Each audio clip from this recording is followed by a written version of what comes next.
여기까지가 지난주의 말씀이었고요. 오늘은 굿초이스 네 번째 시간입니다. 합리적인 선택이라는 제목으로 말씀을 나누겠습니다.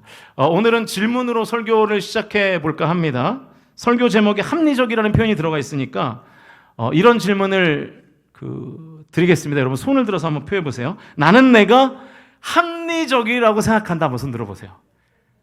나는 내가 합리적으로 생각한다. 이거밖에 없습니까? 네. 다들 뭐 이렇게 드시는데, 그럼 나는 내가 비합리적이라고 생각한다. 한번 손 들어보세요. 예. 솔직한 분이 굉장히 많네요.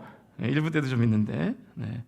근데 지난주에서 손 안 드시는 분이 계시는데, 예, 반항하시는 건 아닌 것 같고, 손들 힘이 없으셔서, 그죠? 네. 이해합니다. 손들 힘이 없을 수 있죠. 지난 목요일에 제가 퇴근을 해서 집에 가보니까 제 아내가 막 헥헥대고 있는 거예요. 요즘 이렇게 배가 불러가지고 좀만 걸어도 헥헥됩니다. 근데 더 헥헥대고 있는 거예요. 그래서 하는 말이, 이한이가 하원을 하고 운암빌라 앞에서 버스를 내리는데 이한이를 업고 이제 왔다는 거예요. 다행히 엘리베이터가 있어서 다행이긴 한데. 그러니까 두 명을 업은 거예요. 배로 한 명을 업고 한 명은 들쳐왔고, 그러고 온 거죠. 제가 이한이를 약간 혼냈어요. 야, 이한아, 엄마 뱃속에 네 동생인데 임마. 아무리 힘들어도 걸어와야지. 업어달라고 하지 마. 제가 약간 정색을 하면서 혼냈습니다. 그랬더니 이한이가 버럭 화를 내면서 저한테 그러더라고요. 나도 힘들어. 힘든 건 어떡해. 막 그러는 거예요. 그래서 그때 5살도 힘들구나. 5살도 힘든데 우리 50대, 60대, 70대 성도님들 얼마나 힘드시겠습니까? 이해가 됩니다. 아무튼 아마도 이 자리에 앉아있는 대부분의 성도님들은 차마 손을 못 드셨지만 비교적 내가 합리적인 사람이라고 생각할 거예요. 저도 저 자신을 합리적인 사람이라고 생각합니다. 그런데 리처드 탈러라는 사람이 그런 주장에 이의를 제기하는 책을 썼어요. 책 제목이 이렇습니다. 똑똑한 사람들의 멍청한 선택. 그러니까 이 책의 제목에 이 책의 컨셉이 다 나와 있죠. 스스로 똑똑하다고 자부하는 사람들, 스스로를 합리적이라고 생각하는 사람들이 멍청한 선택을 한다는 거예요. 자기 자신을 합리적이라고 생각하는 사람들이 합리적이지 못한 선택을 한다는 것입니다. 그러면서 이런 예를 소개해요. 한 여성이 더블 사이즈 침대 커버를 사러 매장에 갔다가 마음에 드는 물건을 발견했습니다. 마침 그 매장의 물건들이 전부 세일 중이었어요. 킹 사이즈 침대 커버의 정상가는 $300였고요. 퀸 사이즈 커버는 $250, 더블 사이즈의 커버는 $200였습니다. 그런데 이번 주만 특별히 사이즈에 관계없이 모든 침대 커버가 $150인 거예요. 무슨 말인지 이해가 되시죠? 가격이 다른 세 제품이 있는데 모두 다 $150예요. 그 여성은 분명히 어떤 사이즈의 침대 커버가 필요했을까요? 더블 사이즈의 침대 커버가 필요했습니다. 그런데 결국 이 여성은 어떤 침대 커버를 샀을까요? 어떻게 아세요? 그 책 읽으셨어요? 네. 왜 이 여성은 이런 멍청한 선택을 했을까요? 멍청한 여성이라 그랬을까요? 비합리적인 여성이라 그랬을까요? 이 여성은 실존 인물이랍니다. 더블 사이즈의 침대 커버가 필요했지만 킹 사이즈의 침대 커버를 산 이 여성은 이름은 그 책에 나와 있지 않지만 프린스턴 대학교의 교수와 함께 공부했던 유명한 심리학자래요. 심지어 심리학자예요. 그런데 그런 멍청한 선택을 한 것입니다. 여러분, 똑똑한 사람이었겠죠. 공부 많이 했겠죠. 스스로를 그 누구보다 합리적이라고 아마 자부했을 거예요. 그런데 왜 그렇게 멍청한 선택을 했냐 이 말입니다. 근데 여러분, 우리의 삶을 가만히 보면 우리도 사실은 내가 합리적이라고 생각하지만 비합리적이고 멍청한 선택들을 하지 않습니까? 나는 합리적이라고 이 자리에 아마 대다수에 앉아있는 사람들이 그렇게 생각할 텐데 사실 정말 우리가 합리적인 선택을 하면서 살고 있을까요? 예를 들면 이런 거죠. 좋은 사람들과 아주 좋고 비싼 음식을 먹기로 약속한 1시간 전에 너무 배고파서 라면을 먹는 거. 저의 경험입니다. 비합리적이죠. 왜냐하면 1시간 뒤에 5만 원짜리 먹을 건데 왜 1,000원짜리 라면을 먹습니까? 비합리적이죠. 저는 그런 적이 있는데 여러분은 그런 적이 없으신 것 같아요. 정신줄을 꽉 잡고 한 달 동안 다이어트를 했는데 한순간에 그 충동을 이기지 못하고 다이어트 대신에 다 이트, 다 먹어버린 그런 비합리적인 선택을 하신 적이 있잖아요. 그죠? 열심히 뺐는데 한순간에 그냥 치킨과 피자를 집어삼키는 그런 멍청한 선택을 우리가 하면서 살잖아요. 똑똑한 나의 멍청한 선택, 합리적인 나의 비합리적 선택이 사실은 우리 모두에게 다 있는 것이죠. 그리고 오늘 본문의 주인공인 나아만도 예외는 아니었습니다. 그러나 중요한 것은 그럼에도 불구하고 나아만은 결국 훌륭한 선택을 했다는 것입니다. 결국 그의 몸에 있었던 나병을 치유받게 되죠. 그래서 구약의 열왕기에서 언급된 이 나아만이 신약의 복음서에도 등장합니다. 혹시 어디에 나오는지 아세요? 샤바라 일기를 하시는 분들은 아셔야 되는데, 엊그제 11월 3일분, 금요일분이죠. 성경 봉독을 하신 분들은 알아야 되는데, 그 유튜브에 보면요, 그 다들 아멘 댓글을 잘 다시는데, 여러분 읽지는 않고 아멘만 아멘 댓글만 다시는 거 아니죠? 혹시 지금 저 혼자 읽고 저 혼자 녹음하고 여러분들 안 읽으시는 거 읽고 계시죠? 네, 믿습니다. 누가복음 4장 27절입니다. 누가복음 4장 27절 같이 화면을 보시면서 읽겠습니다. 시작. 또 선지자 엘리사 때에 이스라엘에 많은 나병 환자가 있었으되 그 중에 한 사람도 깨끗함을 얻지 못하고 오직 수리아 사람 나아만뿐이었더라. 예수님 직접 하신 말씀이에요. 예수님 말씀하시기를 엘리사 시대에 많은 나병 환자가 있었는데 그 중에 오직 나아만만 엘리사에게 나병을 치료받았다는 거예요. 나아만이 하나님께 이런 영광을 받았다는 거예요. 대체 나아만이 어떤 선택을 했길래 그 시대의 나병을 치료받은 유일한 사람이 될 수 있었을까요? 오늘은 이 부분에 집중하면서 깨달음을 얻으려고 합니다. 자, 먼저 나아만이 어떤 사람인지를 보겠습니다. 열왕기하 5장 1절 말씀입니다. 우리 화면을 보시면서 같이 읽겠습니다. 시작.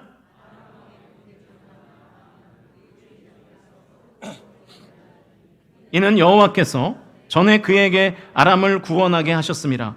그는 큰 용사이나 나병 환자더라. 자, 나아만이 어떤 사람인지가 잘 묘사되어 있어요. 나아만은 왕 앞에서 아주 크고 존귀한 사람이었습니다. 무슨 뜻이냐면 능력이 있었고요, 충성스러운 사람이었다는 뜻이에요. 그런데 그에겐 나병이 있었어요. 사실 이게 당시 현실로서는 앞뒤가 안 맞는 문장이거든요. 무슨 말이냐면 나병 환자는 큰 용사일 수가 없습니다. 레위기에 의하면 나병 환자는 부정한 존재죠. 그래서 혐오의 대상이었습니다. 언제나 격리를 당해야 했어요. 공동체와 함께 있을 수 없었고요. 심지어 가족과도 함께 지낼 수 없었습니다. 그런데 물론 이것은 이스라엘의 법이죠. 나아만은 이스라엘 사람이 아니라 아람 사람이었기 때문에 이 레위기법을 지킬 필요는 없었을 겁니다. 그러나 모르긴 몰라도 당시의 문화는 나병 환자가 왕의 신하가 되는 것을 허용하지는 않았을 거라고요.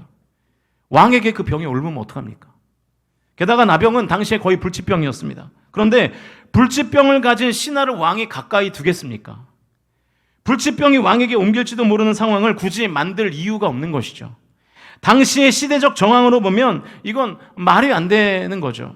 그런데 나병 환자에 대해서 성경이 말하기를, 나아만에 대해서 성경이 말하기를 나병 환자이었음에도 불구하고 주인 앞에서 크고 존귀한 자였고 큰 용사였다는 거예요. 여러분, 이 1절이 어떤 의미가 있을까요? 제가 보기에 가능성은 하나밖에 없습니다. 그만큼 나아만이 출중했던 것 같아요. 탁월했던 것 같아요. 나병이라는 불치병을 가졌지만 왕이 옆에 두지 않으면 안 되는 사람이었던 거예요. 그 정도로 나아만이 탁월했던 것 같습니다. 그러니까 나아만은 아마도 똑똑한 사람이었을 거고요. 전쟁에서 이기는 법을 알았을 거고요. 수많은 변수가 발생할 수밖에 없는 전투의 현장에서 가장 합리적인 선택을 해서 승리할 수 있는 지혜와 능력을 가졌던 인물이 나아만이었던 것 같습니다. 그래서 나병이 있음에도 불구하고 왕이 옆에 둘 수밖에 없는 거예요. 이 주장이 맞다는 근거가 있는데, 나아만의 집에서 수종 들고 그 이스라엘 백성 가운데 포로로 끌려간 소녀가 있습니다. 그런데 그 소녀가 이스라엘의 나병을 고칠 수 있다는 선지자를 알려주니까 왕이 이런 행동을 해요. 5절과 6절 말씀 같이 읽겠습니다. 시작. 아람 왕이 이르되 갈지어다 이제 내가 이스라엘 왕에게 그를 보내리라 하더라. 나아만이 곧 떠날새 은십 달란트와 금 6,000개와 의복 10벌을 가지고 가서 이스라엘 왕에게 그 글을 전하니 일렀으되 내가 내 신하 나아만을 당신에게 보내오니 이 글이 당신에게 이르거든 당신은 그의 나병을 고쳐 주소서 하였더라. 자, 어떤 내용인지 아시겠죠? 아람 왕이 나아만을 위해서 이스라엘 왕에게 잘 부탁드린다고 지금 서신을 보내고 있는 거예요. 게다가 편지만 보낸 게 아니라 금과 은과 의복까지, 그러니까 뇌물까지 보내요. 아람 왕이 나아만을 얼마나 아끼고 신뢰했으면 이 정도까지 하겠습니까? 나병 걸린 신하는 사실 버리면 그만이거든요. 그런데 버릴 수가 없는 거예요. 왜? 너무나 탁월하니까. 무슨 수를 써서라도 내 신하의 나병을 고쳐야 되는 거죠. 왕권을 유지하는데 나아만은 아주 필요한 인물이었던 것으로 보입니다. 나아만은 당시에 엘리트 중에 엘리트였어요. 왕이 시키는 일을 아주 잘하는 인물이었죠.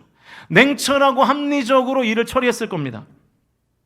그 뒤에 또 다른 스토리가 있는데 오늘 설교의 주제와는 상관이 없으니까 이 부분은 그냥 넘어가고요. 어쨌든 그래서 이제 나아만이 드디어 이제 엘리사를 만나게 돼요. 9절 말씀 같이 읽어보죠. 시작. 나아만이 이에 말들과 병거들을 거느리고 이르러 엘리사의 집 문에 서니 성경이 굳이 말들과 병거들을 거느리고 나아만이 엘리사의 집 앞에 서 있다는 묘사를 하고 있습니다. 이것을 보면 나아만의 태도를 엘리사가 안 좋게 봤던 것 같습니다. 아니 병 고치러 온 사람이 겸손하게 조용히 올 것이지 왜 무기들을 다 끌고 왔어? 아마 이런 생각이 엘리사에게 있었던 것 같아요. 그래서 엘리사가 기분이 나빴던지 나아만을 직접 만나지 않습니다. 얼굴도 안 보여주고 말만 이렇게 전해요. 요단강에서 몸을 7번 씻으면 나병이 나을 것이라고 전해라. 사환을 시켜서 그렇게 전합니다. 자, 이제 여기부터가 이제 오늘 본문인데요. 이 엘리사의 치료 방법, 엘리사의 지침에 대해서 이제 나아만은 선택했어야 했어요. 엘리사의 치료 방법을 수용하든지 엘리사의 치료 방법을 거부하든지 수용하든지 거부하든지 둘 중에 하나를 선택했어야 했습니다. 나아만은 이런 선택을 했네요. 11절과 12절 말씀 같이 읽겠습니다. 시작. 나아만이 노하여 물러가며 이르되 내 생각에는 그가 내게로 나와 서서 그의 하나님 여호와의 이름을 부르고 그의 손을 그 부위 위에 흔들어 나병을 고칠까 하였도다. 다메섹 강 아바나와 바르발은 이스라엘 모든 강물보다 낫지 아니하냐. 내가 거기서 몸을 씻으면 깨끗하게 되지 아니하랴 하고 몸을 돌려 분노하여 떠나니. 자, 나아만이 어떤 선택을 했습니까? 수용하는 선택을 했나요? 거부하는 선택을 했나요? 거부했어요.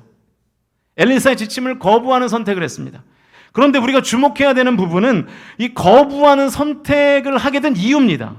그 이유가 뭐냐면 두 가지인데 11절에 의하면 여호와의 이름을 부르고 환부 위에서 손을 흔드는 방식으로 엘리사가 병을 고치지 않아서 거부했어요. 맞습니까? 11절에 그 내용이 나와요. 또 12절에 의하면 아람에 요단강보다 더 크고 좋은 강 다메섹, 아바나, 바르발이라는 강이 있는데 요단강보다 더 큰 물줄기가 흐르고 깨끗한 물이 흘렀던 것 같습니다. 그래서 강물에 몸을 담근다고 이 병이 나을 거면 내가 거기 가서 하지 뭐하러 이 개천 같은 요단강에 내 몸을 담그겠냐라는 거예요. 여러분 이 나아만의 말이 일리가 있는 게요. 성지순례를 가신 분들은 아시겠지만 처음에 요단강 세례터를 가면 처음 가보신 분들은 100이면 100 다 실망합니다. 올해 성지순례 때도 요단강 세례터를 갔는데 대부분 애게하는 반응이 많았을 거예요. 왜냐하면 이렇게 생겼거든요. 보여주세요. 네, 저 요단강입니다. 네, 강폭도 좁고요. 물도 깨끗하지 않습니다. 그래서 처음 가보신 분들은 되게 에게 이게 뭐야 그래요. 근데 이제 시간이 지나면 이제 거기서 이제 하나님 말씀을 묵상하고 하나님의 예수님의 행적을 이렇게 쫙 설명을 하다 보면 이제 눈물이 나죠. 요단강에서 직접 침례를 받으면 정말로 눈물이 펑펑 납니다. 저도 잠깐 이제 한 달 공부하러 갔을 때 직접 이제 침례를 경험했는데 눈물이 안 날 수가 없어요. 일단 모든 구멍으로 저 더러운 물이 들어가기 때문에 눈물이 납니다. 네.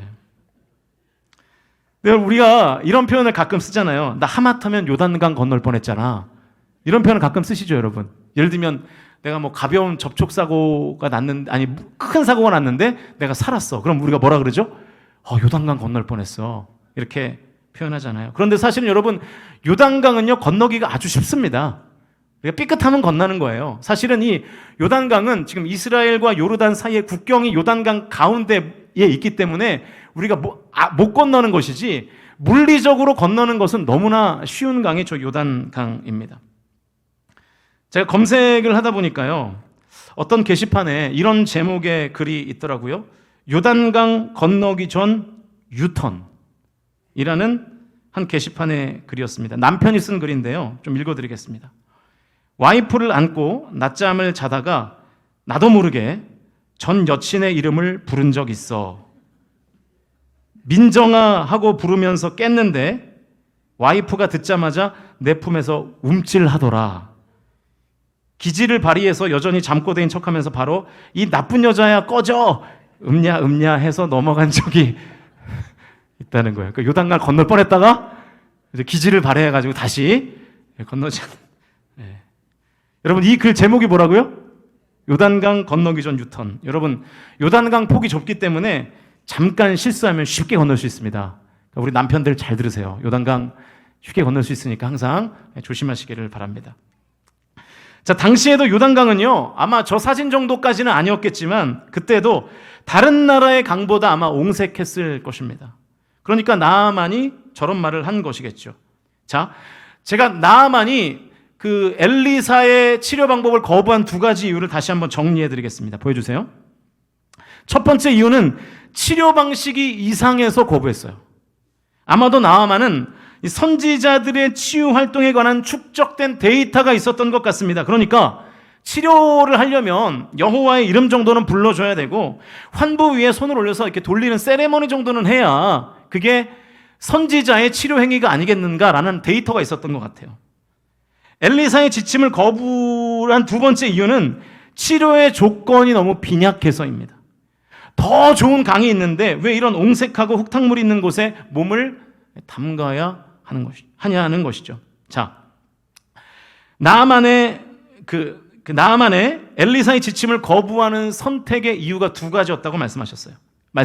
여러분 잘 보세요. 이 두 가지의 거부를 선택한 이유가 합리적인 것 같습니까? 합리적이지 않은 것 같습니까? 합리적이에요. 나아만의 입장에서 보면 데이터를 분석하고 내린 결론이고요, 다른 강과 비교하면서 내린 결론입니다. 합리적이죠. 전투라는 위기의 순간에도 언제나 냉정함을 잃지 않고 이성적으로 합리적으로 판단해서 승승장구했던, 그래서 왕의 총애를 받았던 나아만다운 선택이었습니다. 합리적인 나아만은 결국 거부를 선택했죠. 자, 그런데 어떻게 이 나아만이 다시 엘리사의 지침을 수용하게 됐는가 하는 점이 궁금할 거 아니겠습니까? 그 내용이 뒷부분에 나오는데 13절 말씀을 같이 읽겠습니다. 13절 시작. 그의 종들이 나와서 말하여 이르되 내 아버지여, 선지자가 당신에게 큰 일을 행하라 말하였다면 행하지 아니하였으리이까. 하물며 당신에게 이르기를 씻어 깨끗하게 하라 함이리이다 하니. 그러니까 나아만이 치료를 거부하는 선택을 하고 아람으로 돌아가려고 하니까 나아만의 종들이 말하는 거예요. 아니 주님, 생각 한번 해보세요.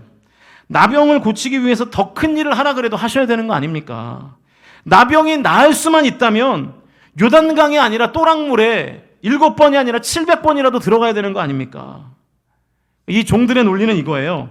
나병을 치료하기 위해서 무슨 일을 못하겠습니까? 더 험하고 더 어려운 일을 하라 그래도 할 판에 이 일이 뭐가 그리 어렵겠다고 안 하느냐는 거죠. 당신이 여기에 온 목적이 치료라면 더 어려운 일을 시켜도 하는 것이 오히려 합리적이라는 거예요. 그런데 왜 그 쉬운 일도 안 하려고 하느냐라는 반론인 것입니다. 여러분, 이 종들의 의견은 어떻습니까? 합리적인 것 같습니까? 비합리적인 것 같습니까? 합리적이에요. 더 힘든 일도 할 판에 나의 합리에 안 맞는다고 그 쉬운 일을 간두고 여기까지 왔다가 그냥 돌아가냐는 거죠. 정말 합리적이죠. 이건 뭐 이견의 여지가 없는 거 아니겠습니까? 이 이야기를 듣고 나아만이 이렇게 한 거예요. 14절 말씀 같이 읽겠습니다. 시작. 나아만이 이에 내려가서 하나님의 사람의 말대로 요단강에 7번 몸을 잠그니 그의 살이 어린 아이의 살같이 회복되어 깨끗하게 되었더라. 아멘. 피부 안 좋은 사람들이 요단강 가셔야 됩니다. 네. 나아만이 어떻게 했어요? 이에 내려갔어요. 이에 내려갔다는 표현은 무슨 뜻일까요? 그 종들의 합리적인 의견을 수용하고 엘리사의 그 치료 방법을 다시 선택했다는 것입니다. 그래서 나아만이 엘리사 시대에 많은 나병 환자가 있었지만 유일하게 치료받은 한 사람이 된 것입니다. 엘리사의 지침을 거부한 나아만의 선택은 꽤 합리적인 선택이었습니다. 치료 방식에 문제가 있다. 치료의 조건이 빈약하다. 그러므로 난 이런 비합리적인 선택을 할 수 없다라는 생각이었던 거죠. 꽤 합리적인 선택이었습니다. 그런데 왜 나아만은 종들의 의견을 다시 선택해서 엘리사의 지침을 수용하는 선택을 했는가? 나아만의 종들의 의견에 목적 합리성이 있었기 때문입니다. 목적 합리성. 이게 오늘 설교의 핵심이에요. 다시 말하면 나병을 치료하는 목적으로 보면 나아만의 합리적인 선택보다 나아만의 종들의 의견이 더 합리적이었다는 뜻입니다. 그러니까 나아만은 환자가 아닌 일반적인 사람으로서 지금 합리적인 선택을 했던 거예요. 그러나 나아만의 종들은 나아만이 환자로서 합리적인 선택을 하도록 지금 인도하고 있는 것입니다. 환자로서 치료라는 목적을 가지고 합리적인 선택을 하라고 지금 권면하고 있는 것이죠. 그러니까 예를 들면 이런 거예요. 한 사람이 충치를 뽑으러 치과를 갔습니다. 가서 충치 하나를 뽑는데 치료비가 얼마냐고 물으니까 치과 의사가 2만 원이라고 대답을 했대요. 이 2만 원이라는 소리를 듣고 이 충치를 뽑으러 간 이 환자가 화들짝 놀라면서 이렇게 말하더랍니다. 아니 선생님, 요즘 젊은이들이 1시간을 일해도 시급이 10,000원이 안 되는데 선생님 입 뽑는데 1분도 안 걸릴 것 같은데 2만 원을 버시냐고. 합리적이지 않다고.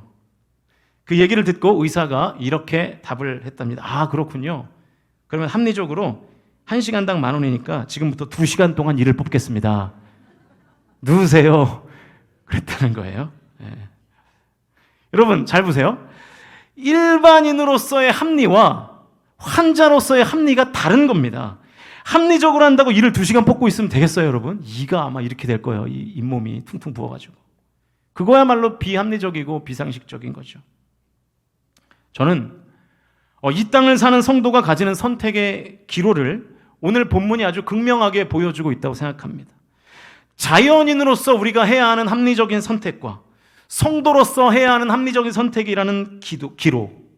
우리는 언제나 이 두 선택지 사이에서 하나를 선택해야 되는 숙명을 살고 있죠. 다르게 표현하면 내 인생의 목적이 이 땅에서 자연인으로서 잘 사는 데 목적이 있는가, 아니면 이 땅에서 성도로서 잘 사는 데 내 인생의 목적이 있는가에 따라서 선택은 달라지는 거예요. 목적 합리적으로 선택하기 때문에. 더 직설적으로 말하면 이 땅에서 우리가 세속적으로 잘 사는 것에 목적이 있는가, 아니면 신앙적으로 잘 사는 것에 목적이 있는가, 우리는 늘 이 선택의 기로에 서 있는 것입니다. 사랑하는 성도 여러분, 바라기는 저와 여러분이 성도로서 합리적인 선택을 하실 수 있기를 주님의 이름으로 축원드립니다. 우리의 삶의 목적은 이 땅의 성공에 있지 않습니다. 우리의 삶의 목적은 하나님 나라에서 형통하는 것이 우리의 인생의 목적이에요. 그러면 하나님 나라의 형통을 경험하기 위한 합리적인 선택을 해야 되는 거죠. 사랑하는 성도 여러분, 저와 여러분의 삶의 목적이 이 땅에서의 성공이 아니라 하나님 나라의 형통이실 수 있기를 주님의 이름으로 간절히 축원드립니다. 그래야 그 목적에 맞는 합리적인 선택을 하게 되는 거예요. 이 땅에서 성공하기 위해서 나의 시간과 나의 건강과 나의 물질을 어떻게 써야 합리적인 선택이 될 것인가와 하나님 나라에서 형통하기 위해서 나의 시간과 건강과 물질을 어떻게 써야 합리적인가는 다를 수밖에 없어요. 난공불락 여리고성이 있었죠. 이 여리고성을 아무런 방어용 무기도 없이 도는 것은 군인으로서는 합리적인 선택이 아닙니다. 그러나 하나님으로서는, 그리고 하나님을 믿는 성도로서는 그것만큼 합리적인 선택이 없죠. 왜요? 하나님의 살아계심을 여리고 사람들에게 보여주는 가장 확실한 방법이 아무런 무장도 하지 않고 공격도 하지 않고 방어도 하지 않고 그냥 여리고성을 빙빙 도는 것이기 때문이죠. 여리고가 하나님에 대한 두려움을 느낄 수 있는 가장 빠르고 확실한 방법이 여리고성을 그냥 뱅뱅 도는 것이기 때문입니다. 그래서 무기 없이 여리고성을 도는 것은 성도로서는 아주 합리적인 선택인 것입니다. 이 땅에서 성공하고 싶었던 가룟 유다에게는 옥합을 깨뜨려 예수님의 발에 부은 마리아의 선택이 아주 불합리하고 비합리하고 아주 잘못된 선택이었겠죠. 그래서 말하잖아요. 야, 마리아야, 그 돈으로 가난한 사람을 구제하면 몇십 사람을 더 살릴 수 있었을 것이다. 그러나 하나님 나라에서 형통을 하고 싶었던 마리아에게는 옥합을 깨는 일만큼 합리적인 선택이 없었던 것입니다. 그러니까 내가 어떤 존재로 살아가느냐에 따라서 합리라는 기준이 바뀔 수 있다는 것을 말하는 것입니다. 이제 말씀을 정리하겠습니다. 제가 처음 소개했던 예화를 기억하시죠? 자타가 공인하는 똑똑한 심리학자였던 한 여성이 왜 필요한 더블 사이즈의 침대 커버를 사지 않고 킹 사이즈 침대 커버를 사는 멍청한 선택을 했을까요? 목적을 망각했기 때문이죠. 더블 사이즈 침대 커버 구입이라는 목적을 망각한 채 그냥 어떤 소비가 더 합리적인가를 생각했던 것입니다. 그러니까 더블 사이즈의 침대 커버는 $50 할인이 되잖아요. 정가가 $200고 할인가는 $150니까. 그런데 킹 사이즈 침대 커버는 얼마나 그랬어요? $300. 세일가는 $150. 그러니까 $150가 할인되는 거예요. 좋은 물건을 싼 값에 사는 것이 이 여인의 목적이었다면 그 선택은 정말로 합리적이었을 겁니다. 그러나 그 여성의 목적은 더블 사이즈 침대 커버를 사는 것이었고 결국 아주 비합리적인 선택을 하게 된 것이죠. 여러분에게 이 말씀을 꼭 드리고 싶습니다. 사랑하는 성도 여러분, 저와 여러분은 하나님의 자녀입니다. 하나님의 제자입니다. 그리고 하나님의 군사입니다. 믿으십니까? 진정으로 믿으시나요? 그러므로 하나님이 우리를 이 땅에 보내신 목적은 하나님 나라에서 하나님의 자녀로 살고 하나님의 제자로 살고 하나님의 군사로 살라고 저와 여러분을 이 땅에 보내신 거예요. 우리가 이 땅에서 다른 사람들보다 더 많은 것을 누리며 살고 다른보다 더 화려하게 살기 위해서 우리가 이 땅에 있는 것이 아니라 하나님 나라 안에서 우리가 형통을 경험하기 위해서 저와 여러분이 지금 생명이 붙어 있는 것이라는 뜻입니다. 저와 여러분이 나의 정체성을, 나의 삶의 목적을 반드시 깨달으실 수 있기를 주님의 이름으로 간절히 축원드립니다. 그래서 저는 이런 표현으로 설교를 마칠까 싶습니다. 성도된 우리가 선택하는 것은 이 땅에서의 합리가 아닙니다. 하나님과의 합력입니다. 이 땅에서 약삭빠른 합리를 선택하는 것은 성도의 삶이 아니에요. 합력하여 선을 이루시는 하나님의 형통을 경험하기 위해서 합리적인 선택을 하는 성도가 될 수 있도록 저와 여러분이 그런 삶으로 나아가실 수 있어야 합니다. 사랑하는 성도 여러분, 이 땅에서의 약삭빠른 합리가 아니라 하나님과의 합력을 선택하시는 저와 여러분이 다 되실 수 있기를 주님의 이름으로 간절히 축원드립니다.